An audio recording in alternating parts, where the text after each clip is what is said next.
Yo soy la luz. Soy el camino, la verdad y la vida.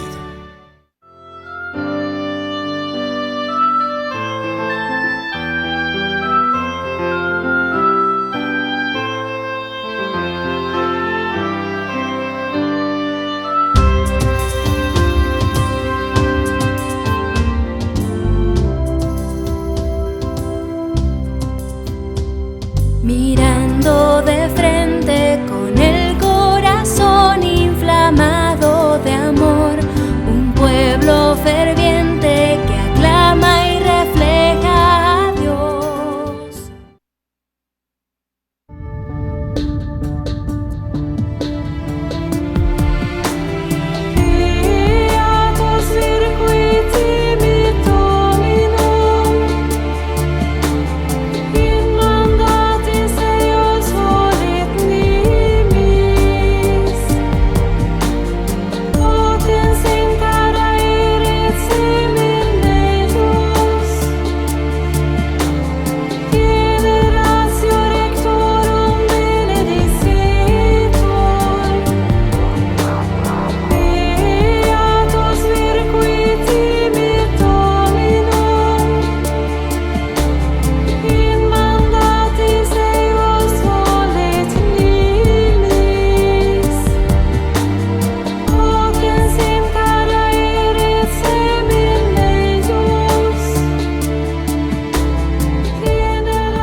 Amigos, bienvenidos a su programa Encuentros. Aquí estamos con ustedes nuevamente para platicarles qué creen de la alegría.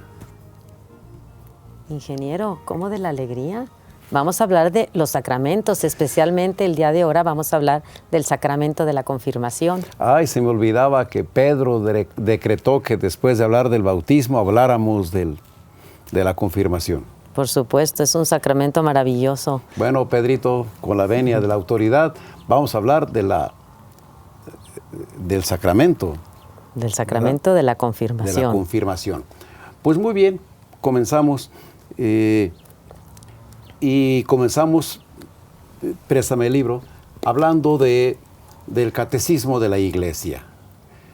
El contenido de este programa pues está, como el de casi todos, compendiado en este libro maravilloso que todos debemos tener en casa. Y aquí nos dice, este libro nos dice acerca de los sacramentos, de los 7 sacramentos. Sí, los sacramentos, primero hay que pensar, ¿qué son los sacramentos? Los sacramentos son signos sensibles de la gracia. A ver, otra vez. ¿Son qué? Signos sensibles de la gracia. Esos son los sacramentos, porque estamos hechos de cuerpo y de alma. Mira, cuerpo y alma, signos sensibles, no lo entiendo, sensibles de la gracia. Tienes primero que explicarme qué es sensible y qué es gracia, si no parecen palabras huecas. Entonces, ¿qué les parece si dejamos para el final del programa el sacramento de la confirmación y desde ahorita comenzamos primero a ver lo que es sensible y luego para ver qué es la gracia, de modo que yo pueda entender pues qué es eso de signos sensibles de la gracia? Bueno, signos sensibles de la gracia es primeramente que estamos hechos de alma y de cuerpo. Y en el cuerpo es donde se percibe, donde tenemos esa sensibilidad en el cuerpo. ¿Por qué? Porque tenemos ojos para ver, oído, olfato, gusto y tacto. Todo eso tenemos, es la sensibilidad del cuerpo. y las potencias son del alma. Los sentidos del cuerpo nos ponen en contacto con nuestra realidad, con el mundo que nos rodea a través de los sentidos. Es decir, vemos las cosas, tocamos las cosas, vemos tan frías, calientes, ásperas o no, escuchamos la música. Son manifestaciones del amor en el sentido. O sea, como tenemos el cuerpo y tenemos los ojos, pues vemos las maravillas, las sentimos, en un alimento lo disfrutamos, en la música la escuchamos. Esos son los sentidos que Dios nos dio en el cuerpo, para disfrutarlos, para vivirlos, para gozar de ese cuerpo que Dios nos dio. Es la parte sensible que tenemos. Ese cuerpo tiene 5 sentidos, que ya dijiste: ver, oír, oler, tocar, gustar. Y todo lo que se refiere a esos 5 sentidos se llama sensible. De ahí viene la sensibilidad.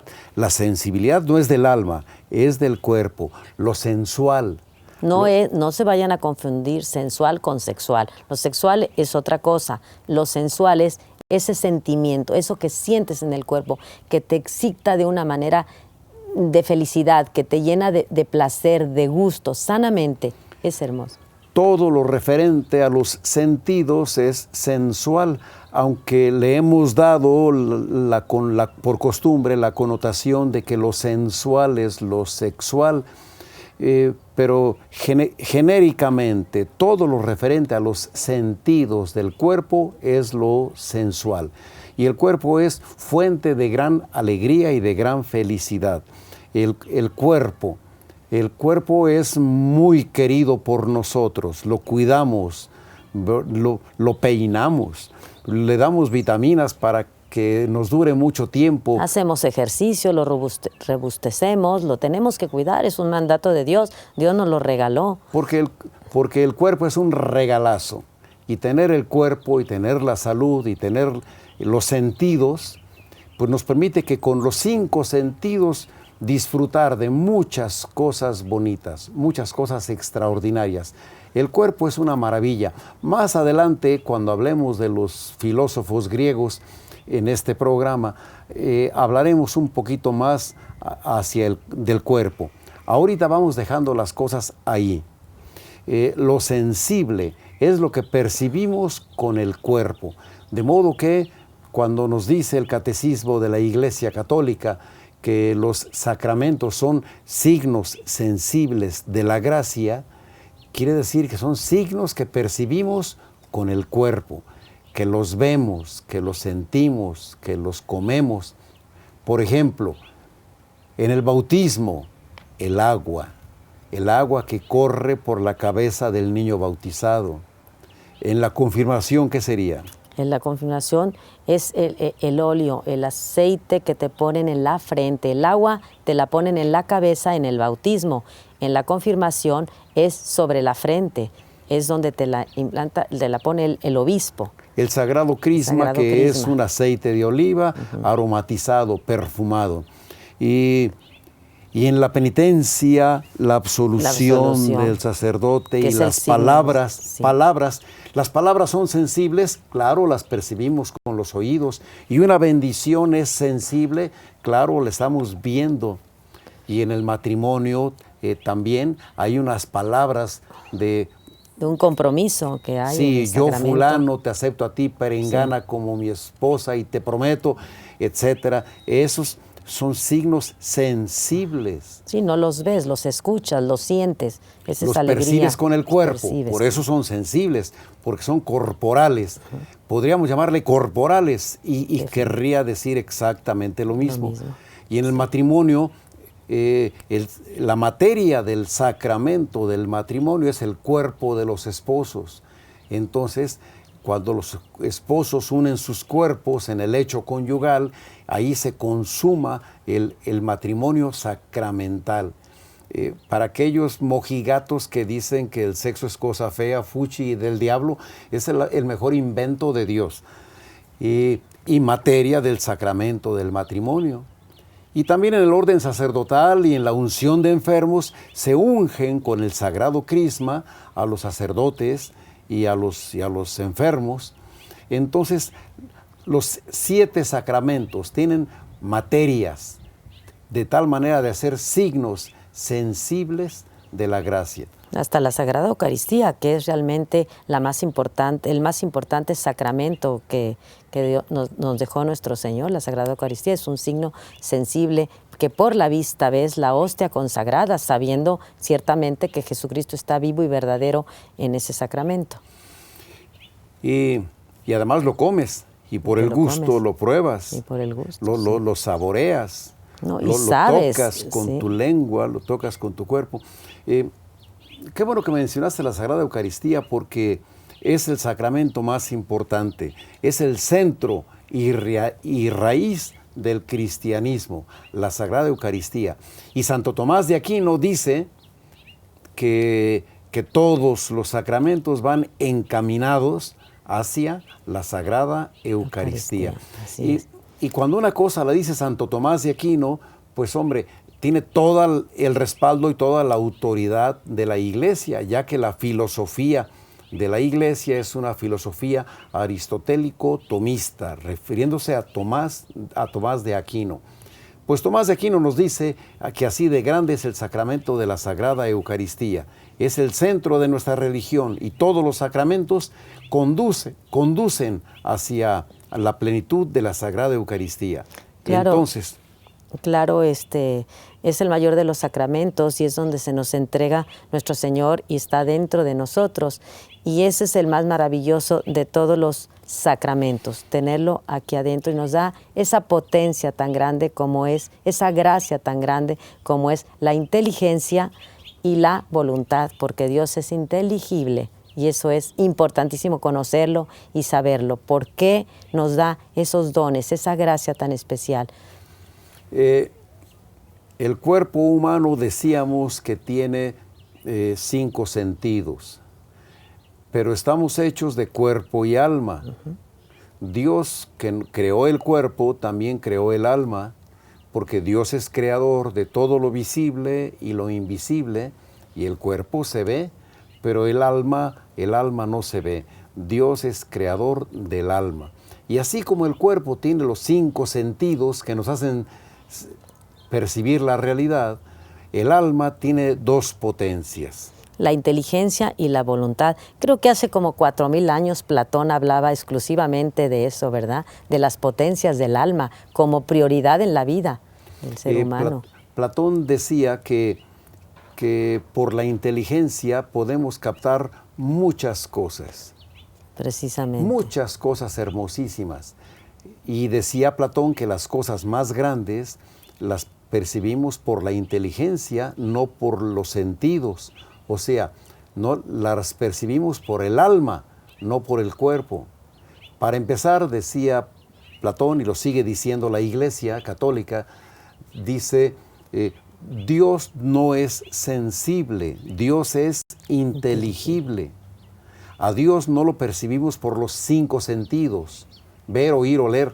A Dios no lo percibimos con el cuerpo, a Dios lo percibimos con la inteligencia, porque Dios es inteligible. Y solamente, únicamente de toda la creación, los seres inteligentes que somos los hombres y los ángeles, conocemos a Dios. El toro y el caballo no conocen a Dios. ¿Por qué? Porque no son inteligentes. Y todos los hombres tienen inteligencia, aunque los ateos están pegando gritos diciendo que no son inteligentes porque niegan a Dios. Y a Dios solamente se llega a través de la inteligencia. A través de la inteligencia. Los animales también son inteligentes, pero están muertos a la vida eterna, y nosotros como seres humanos tenemos esa inteligencia para comprender que debemos estar que no estamos muertos, que estamos vivos por la gracia. Cuando decimos que un animal es inteligente, que un caballo es muy inteligente, que el perro es los delfines, lo decimos genéricamente, porque ellos se mueven por instintos, pero ningún animal tiene inteligencia propiamente hablando. Hace falta inteligencia para tener un lenguaje articulado como el ser humano. Hace falta inteligencia para conocer a Dios. Hace inteligencia para conocer cosas abstractas. A un hombre le dices 4 y entiende 4, pero pero el perro entiende pues 4 huesos o 4 personas, pero no entiende los conceptos abstractos. De modo que no hay inteligencia más que en la tierra, más que en el ser humano. Entonces el ser humano con su inteligencia es capaz de conocer a Dios. Con la inteligencia es capaz de conocer el amor. El amor, todas las virtudes humanas las recibimos también por la inteligencia. Las virtudes humanas como son la humildad, la franqueza, la perseverancia. Hay muchísimas virtudes humanas que nos alimentamos de eso precisamente para hacerlas vida, para llevarlas, para darnos a conocer con esas virtudes, dar a conocer a nuestro Señor con esas virtudes.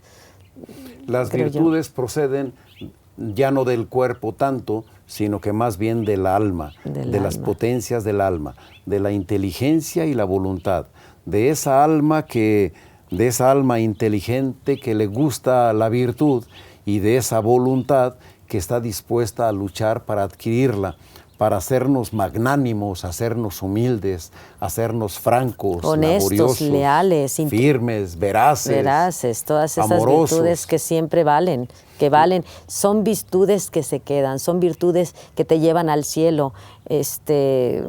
Hay otras cosas del cuerpo pues que aquí se quedan, que perecen, que no viven eternamente, y las del alma siempre. Las virtudes te elevan, Además, la Iglesia pide a sus bautizados que seamos virtuosos, que todos luchemos por adquirir las virtudes, porque las virtudes humanas son como el trampolín para saltar a las virtudes sobrenaturales. La Iglesia pelea mucho eso, nos pide muchísimo.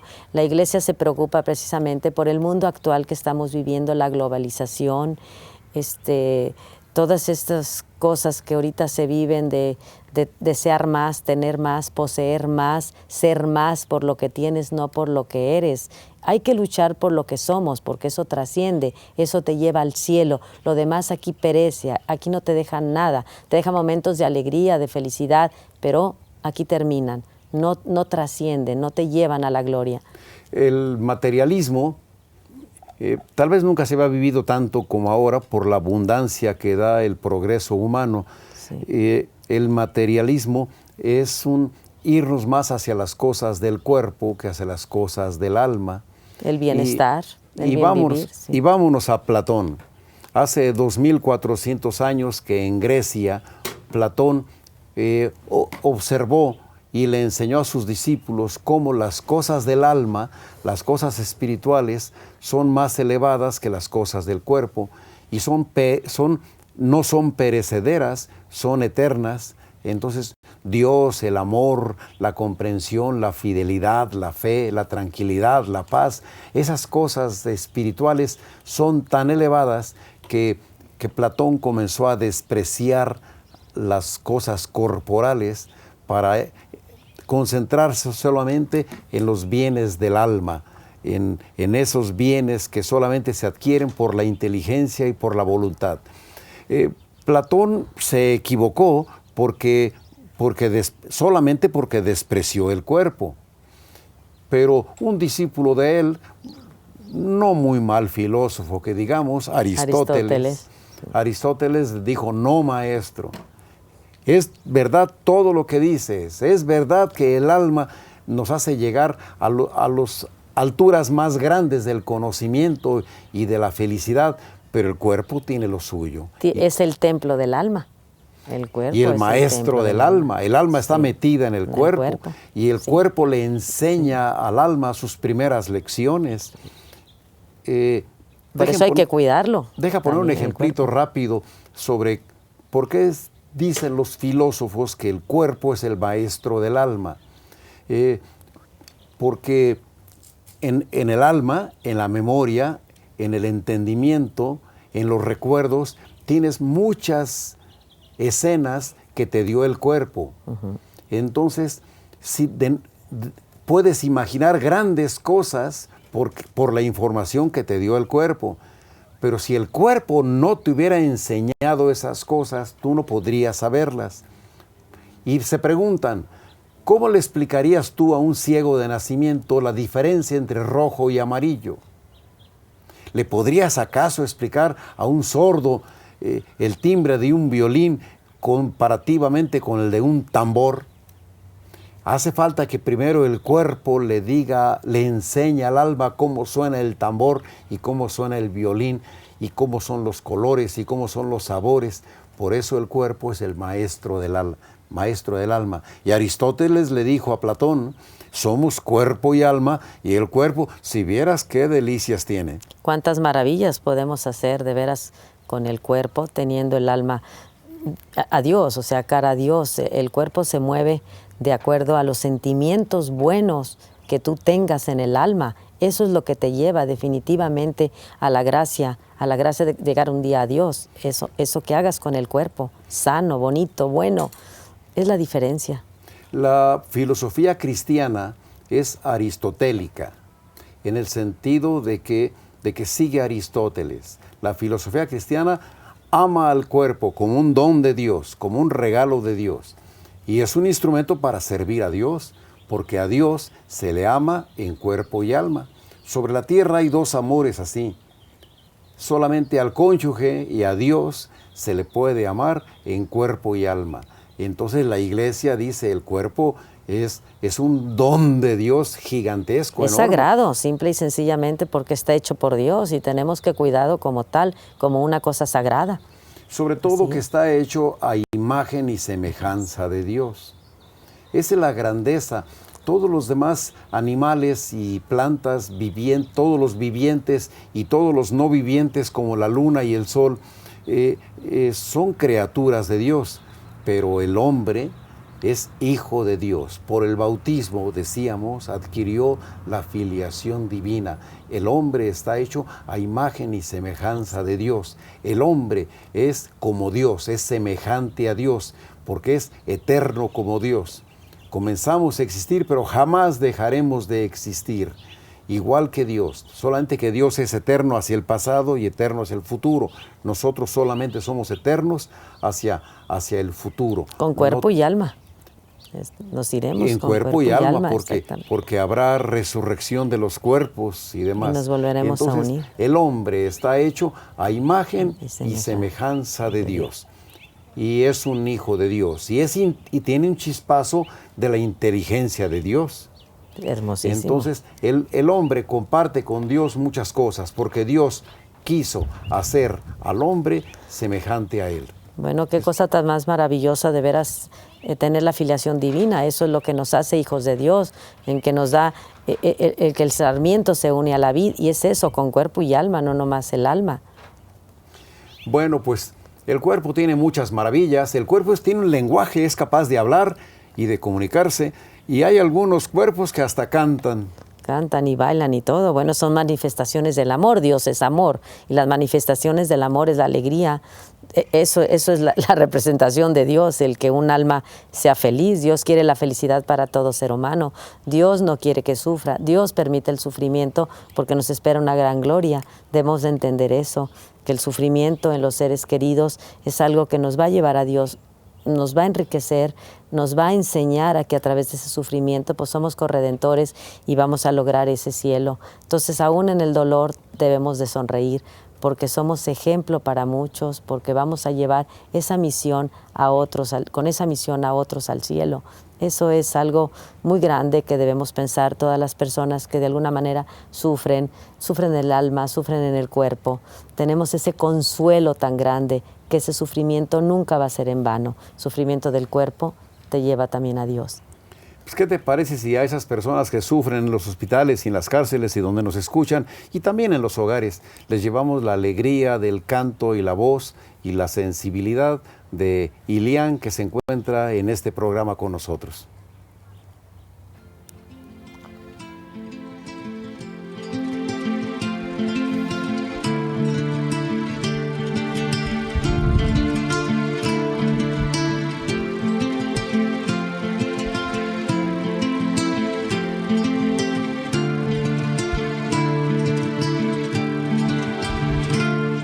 I close my eyes only for a moment, and the moment's gone. All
Hola amigos de María Visión. El 2 de mayo, toda la iglesia celebramos la fiesta de San Atanasio, que es un santo muy poco conocido en nuestros días. San Atanasio vivió a finales del siglo III, inicios del siglo IV. Y es muy relevante su figura porque nos ayuda a entender la cristología, es decir, la verdadera naturaleza de Cristo. San Atanasio en su época era diácono de Alejandría en Egipto, y en la misma ciudad de Alejandría existía un sacerdote de nombre Arrio, que inició una de las herejías más dañinas en toda la historia de la iglesia, el arrianismo.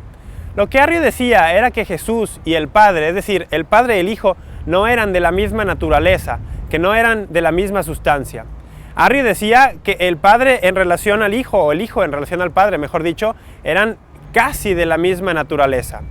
Estas discusiones teológicas entre el obispo de Alejandría y Arrio llamaron la atención del emperador Constantino, que convocó un concilio en el año 325, el primer concilio ecuménico de la Iglesia en la ciudad de Nicea, para resolver estas disputas teológicas. Y la figura principal de este concilio a favor de la ortodoxia católica fue San Atanasio. San Atanasio nos ayudó a todos los católicos a definir que el Hijo en relación al Padre es de la misma sustancia, de la misma naturaleza. Y es en este concilio, en Nicea, donde se comenzó a formular el credo que todavía hoy en día recitamos cada domingo durante la misa, que nosotros conocemos como el credo niceno-constantinopolitano.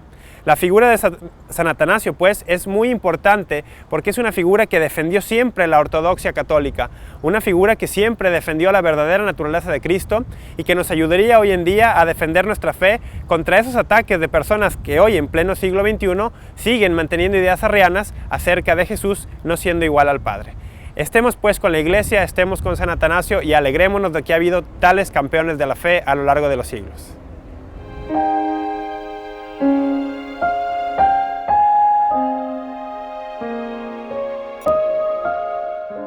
¿Cómo están, amigos y hermanos de la familia María Visión? Queremos invitarlos a que vean nuestro programa Amor que Salva. Se transmite los sábados a las 19:30 horas, hora de México. Dios los bendiga.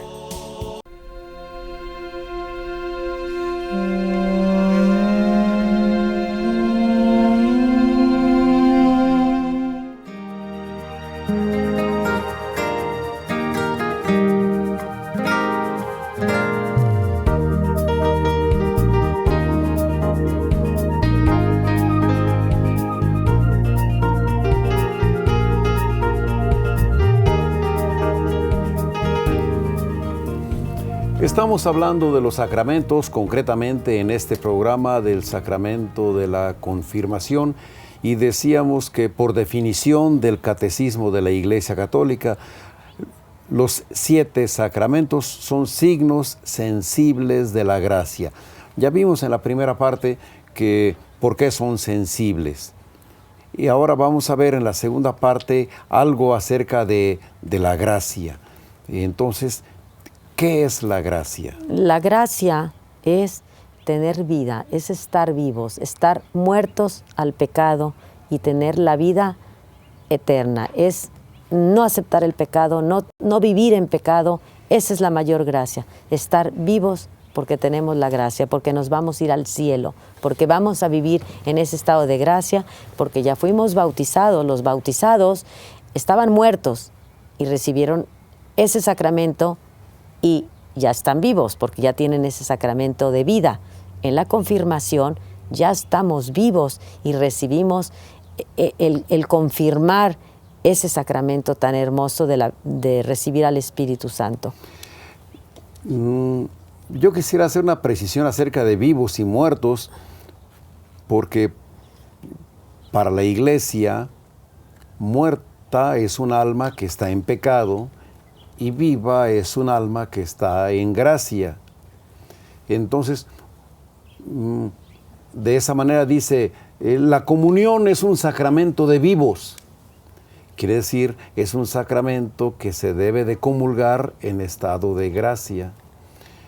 Y habla de vivos y muertos, no del cuerpo, sino que la Iglesia dice que puede haber muchos muertos metidos en un cuerpo vivo. Claro. De modo que las palabras son pobres, hacen falta palabras para decir las cosas.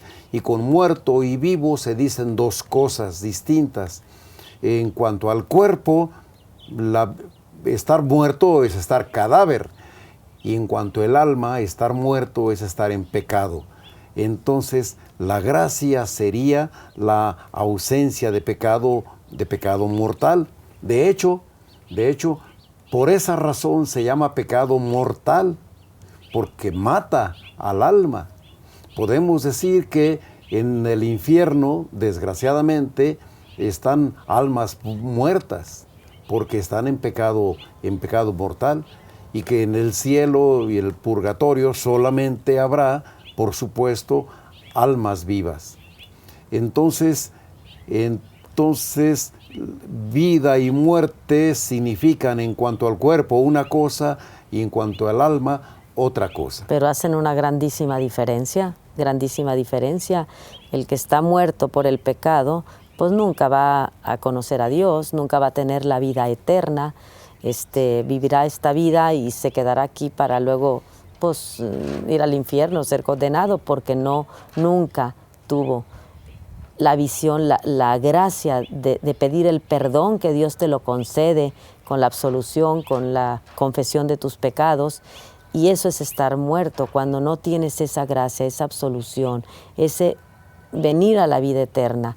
Esa es la grandísima diferencia de estar vivos y muertos. Por eso siempre nosotros como seres humanos debemos de procurar la vida eterna, debemos de ver cómo logramos vivir eternamente. Entonces, volvemos al principio del programa. Los sacramentos son signos sensibles de la gracia, signos sensibles que los percibimos con el cuerpo de la gracia, que es la vida de Dios dentro de nosotros. Vamos a ver esto más ampliamente si consideramos ahora sí ya concretamente el sacramento de la confirmación. El sacramento de la confirmación es un sacramento que antiguamente, en tiempo atrás, se confirmaba poco después del bautismo. Ahora la Iglesia permite y quiere que estemos conscientes de la grandeza de ese sacramento. Por eso se pide que sean ya jóvenes, adolescentes, cuando tú recibas ese sacramento tan maravilloso, cuando seas consciente de lo que vas a recibir, confirmando tu fe, recibiendo el don del Espíritu Santo, como en Pentecostés, como cuando llegó el Espíritu Santo hacia los apóstoles que eran ignorantes, que no sabían qué era lo que iban a hacer cuando nuestro Señor se fue, desapareció, se fue de ellos, les mandó el Espíritu Santo, y fue la gracia que los hizo, ese don que los hizo realmente trabajar, conocer cuál era la misión de cada uno de ellos, les dio la fuerza para eso. Más adelante veremos con un poquito de detalle acerca de cómo el sacramento de la confirmación es auténticamente otro Pentecostés. El sacramento de la confirmación tiene un ministro. Ese ministro es el obispo. Fíjate, hay otros sacramentos en que puede ser otro sacerdote. Hay otros sacramentos, decíamos en el bautismo, que cualquier laico puede bautizar. Cualquier persona, hasta un no bautizado en pecado, puede bautizar válidamente. En la confirmación no. Solamente el obispo, solamente el obispo. En algunas ocasiones delega ese sacramento a algún otro sacerdote porque no alcanza él a cubrir en ciertos momentos esas confirmaciones en tantos lugares, que siempre son los obispos. Él es el que te unge, Él es el que te pone el santo crisma en la frente con la señal de la cruz. Él te dice, recibe por esta señal el Espíritu Santo, y con Él recibe los 7 dones, que esos los que te hacen crecer como persona. Todos los sacramentos, como son sensibles, necesitan de unas fórmulas que hay que seguir exactamente. La fórmula de la confirmación es precisamente esa que acabas de decir. Los 7 dones, ¿no? Recibe la fórmula, recibe por esta señal el Espíritu Santo. Así como en el bautismo es yo te bautizo en el nombre del Padre y del Hijo y del Espíritu Santo, y así como en la consagración las palabras sensibles son esto es mi cuerpo, Sí, aquí dice. esta es mi sangre. Así es. Y así como el matrimonio es, yo fulano te acepto así, para ti perengana, sensiblemente hay unas palabras que no se pueden cambiar, no se pueden sustituir por otras más románticas, más bonitas o más modernas. Hay un rito en el que dice específicamente que debe decir el señor obispo: recibe por esta señal el Espíritu Santo. Y en ese momento le aplican el santo crisma en la frente con una señal de la cruz, y es el momento en que recibes al Espíritu Santo. Ese momento es igual que aquel momento de Pentecostés en que los apóstoles recibieron el Espíritu Santo, que descendió sobre de ellos en formas sensibles, como de lenguas de fuego. Nosotros no vemos lenguas de fuego, pero cuando el obispo le aplica el sagrado crisma en la frente a aquel confirmado, le está diciendo: recibe por esta señal el Espíritu Santo. Y desciende el Espíritu Santo de él. Aunque no lo veamos, porque a Dios no lo vemos, porque Dios es invisible, pero lo vemos por los sentidos. Dios es invisible, Dios es inteligible, no es sensible. A Dios no vamos a percibirlo por los sentidos, vamos a percibirlo por la inteligencia. Por la inteligencia. Entonces no vemos al Espíritu Santo descender, pero el obispo, con toda la autoridad que tiene, está diciendo: yo recibe por esta señal el Espíritu Santo. Y desciende el Espíritu Santo. Y nos regala sus dones.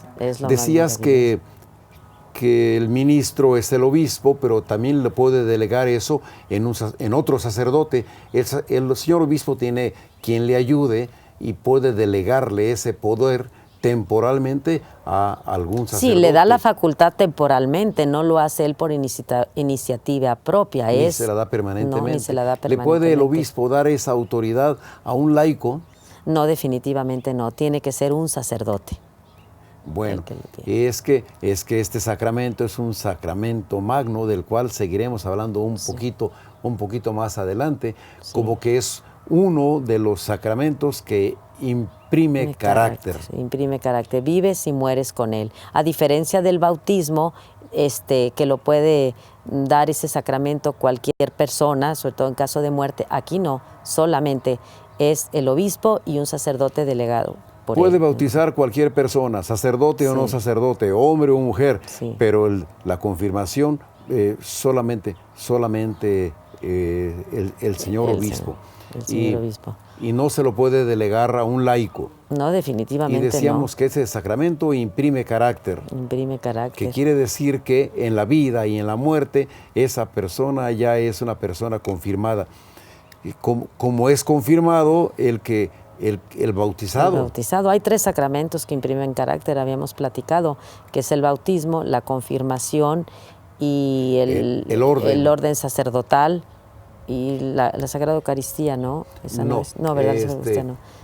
Pero esos 3 sí imprimen carácter.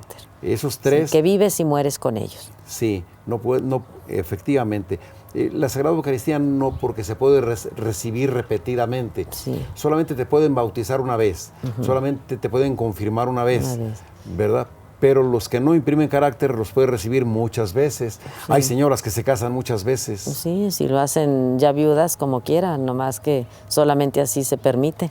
Igual es un sacramento. Igual la unción de enfermos se puede aplicar muchas veces porque no imprime carácter. Pero el sacramento del bautismo, de la confirmación, ese sí imprime carácter. Sí. Además, es un sacramento de vivos. Es un sacramento de vivos. Ese sacramento pues lo recibe siempre en estado de gracia. Por eso ahorita lo hacen los jóvenes, de ahí a partir de la edad de la adolescencia, que conocen que están confirmando su fe. Esa adhesión a la iglesia es ser unidos a la vid. Sí, sí. Y dice sacramento de vivos para dar a entender que es sacramento que hay que recibir en estado de gracia. En estado de gracia, es necesario que que esté en estado de gracia la persona. Que ya está unido el sarmiento a la vid y que nomás estamos confirmando ese amor a Dios, estamos aceptando que somos cristianos, que vamos a vivir siempre cerca de Dios. El sacramento de la confirmación, ya que hablas de la vid, el sacramento de la confirmación es paralelo al sacramento del bautismo, pero como que refuerza, multiplica aquello que recibimos en el bautismo. Es que ya tenemos la filiación divina también, por ejemplo, tenemos los dones. Por ejemplo, de uno por uno. Por ejemplo, se recibe la filiación divina en el bautismo. Por supuesto que se recibe, nos hace hijos de Dios.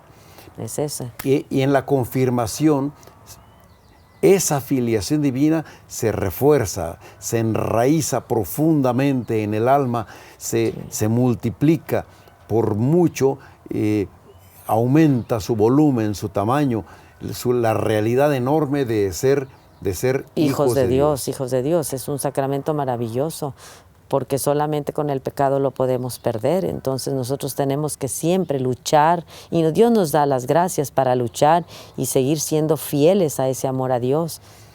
Es eso. Otro paralelismo es el del sarmiento que mencionabas. Por en el supuesto. Bautismo fuimos injertados en el sarmiento. Sí, a la vid. A la vid. A la vid, y entonces pues no hay que perderlo, si ya estamos injertados a la vid, que es Dios mismo, pues qué mayor gracia de seguir, de continuar, de confirmar, de luchar, de vivir siempre con la cara viendo a Dios, siempre, nunca tratar de caer en ese pecado, y si llegamos a caer, pues luchar por pedir perdón y llegar a la absolución, a la confesión y a la absolución. Es que la vida de la gracia es un orden tan maravilloso que nos permite vivir la vida divina. Sí. Nosotros vivir la vida de Dios, compartir la vida de Dios, vivir nosotros la vida de Dios sin dejar de vivir la vida de nosotros. Así es. Como que tuviéramos dos vidas. Cuando estamos en gracia tenemos dos vidas. Tenemos la vida natural, humana, que tenemos desde que fuimos concebidos por nuestras madres, pero además, si estamos en gracia, estamos participando de la vida divina. Por eso Cristo decía, yo he venido para que tengan vida. Y la tengan en abundancia. En abundancia. Es Tan maravilloso. abundante la vida como que somos capaces de vivir la vida de Dios desde el bautismo, pero en la confirmación, esa capacidad de vivir la vida de Dios se multiplica grandemente por las virtudes del sacramento de la confirmación. Y las virtudes del Espíritu Santo son maravillosas. Primero es la sabiduría, luego el entendimiento, el consejo, la fortaleza, la piedad, consejo y temor de ofender a Dios. No temor a Dios, temor de ofender a Dios. Los 7 dones del Espíritu Santo sí. que se reciben, porque repetimos que la confirmación es un Pentecostés, es un descendimiento del Espíritu Santo a la persona que está siendo confirmada, y con el Espíritu Santo recibe esos 7 dones y 12 frutos del Espíritu Santo que cada uno de nosotros debe de fomentar, cultivar. Tiene que haber un cambio en nuestras vidas. En el momento que recibimos todos esos dones, no podemos seguir siendo los mismos. Tenemos, como dices, ingeniero, fomentarlo, cultivarlo, crecerlo, dar ejemplo con esa vida, dar testimonio de esa vida. Los apóstoles los conocían por cuánto se amaban. A lo mejor ya tenían el Espíritu Santo dentro, porque se manifestaban esas virtudes en la manera de vivir, en la manera de comportarse, en la manera de ser, en la manera de que el Espíritu Santo estuviera reflejándose por sus conductas. Creo yo. El Espíritu Santo que convirtió a unos pescadores en hombres elocuentes, en unos ignorantes, eran ignorantes. De ser unos sí. ignorantes, les dio sabiduría, entendimiento, les dio don de lenguas.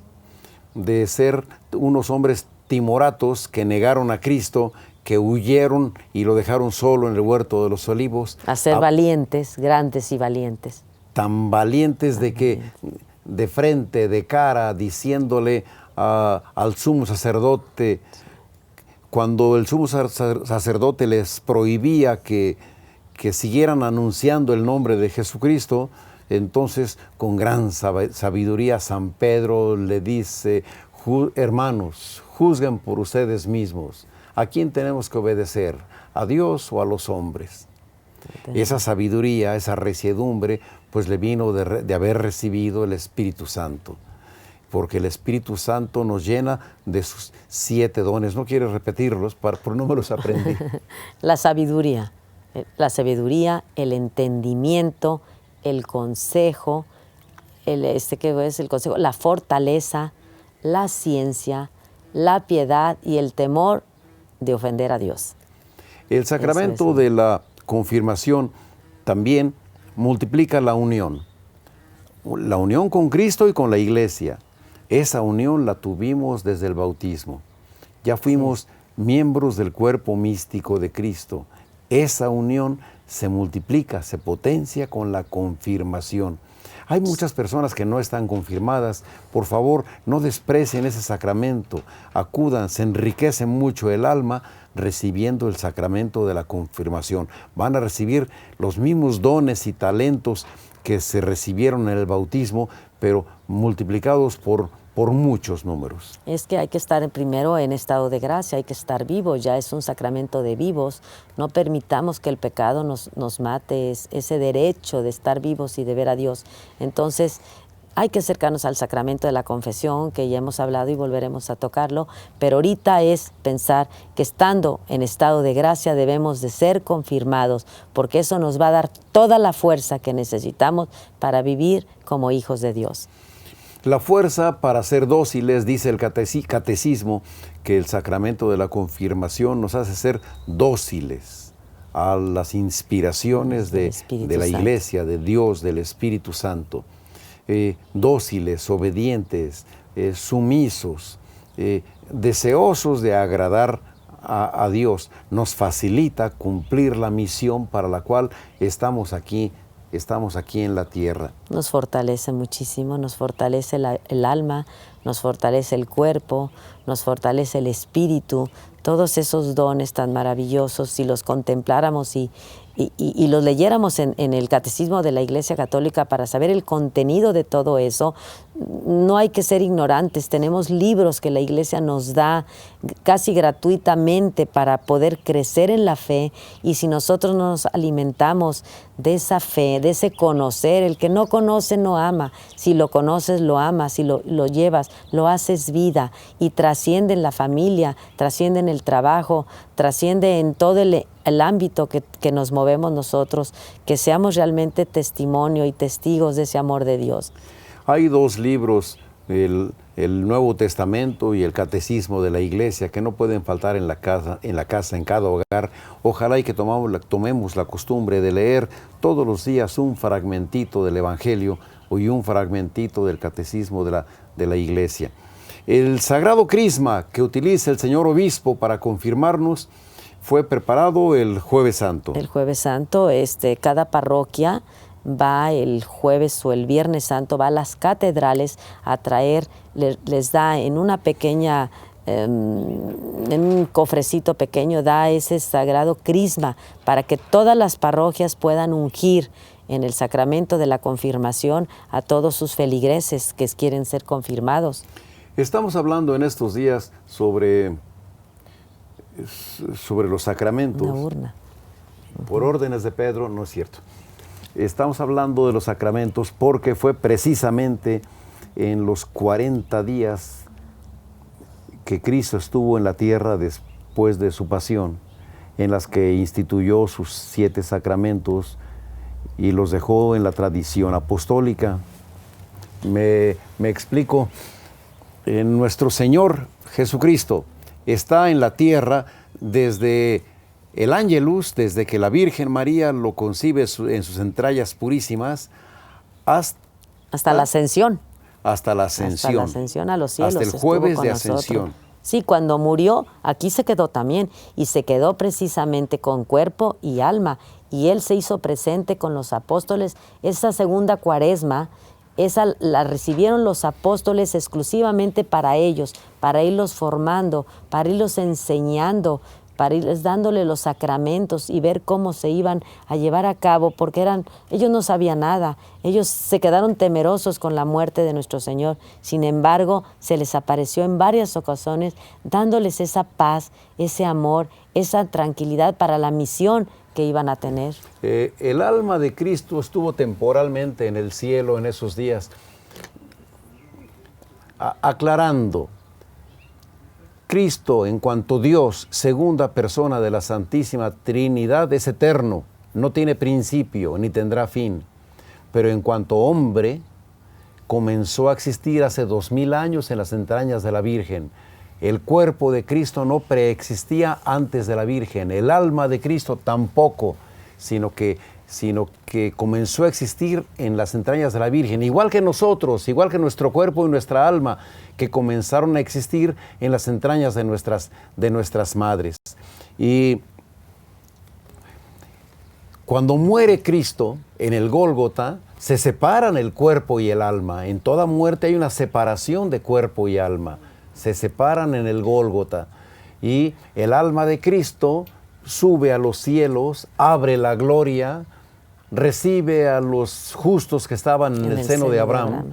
Pero el domingo de resurrección, el alma de Cristo vuelve por segunda vez, vuelve a bajar a la tierra y entonces se une al cuerpo y el cuerpo resucita. El domingo de resurrección, la fiesta más grande de nosotros. Dice el libro de los Hechos de los Apóstoles que Cristo resucitado convivió 40 días con los apóstoles y que después de 40 días ascendió a los cielos. En esos 40 días les enseñó a administrar al detalle los sacramentos. Nadie escribió nada, tal vez por indicaciones del Señor, para dejar la puerta abierta. El que quiera creer, que crea, y el que no, pues ahí tiene motivos para no creer. Se conservan como la tradición apostólica. Y la Iglesia Católica, nuestra religión, tiene dos fuentes. Una fuente es la Escritura y otra fuente es la tradición. La tradición.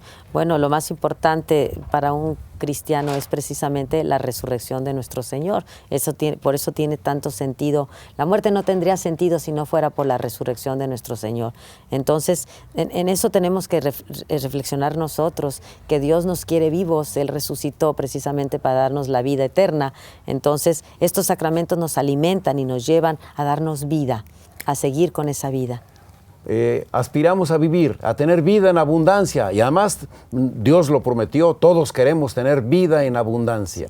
Nos dejó sus 7 sacramentos para que tengamos vida en abundancia, para seguir gozando de la vida, para seguir gozando. Disfrutándola.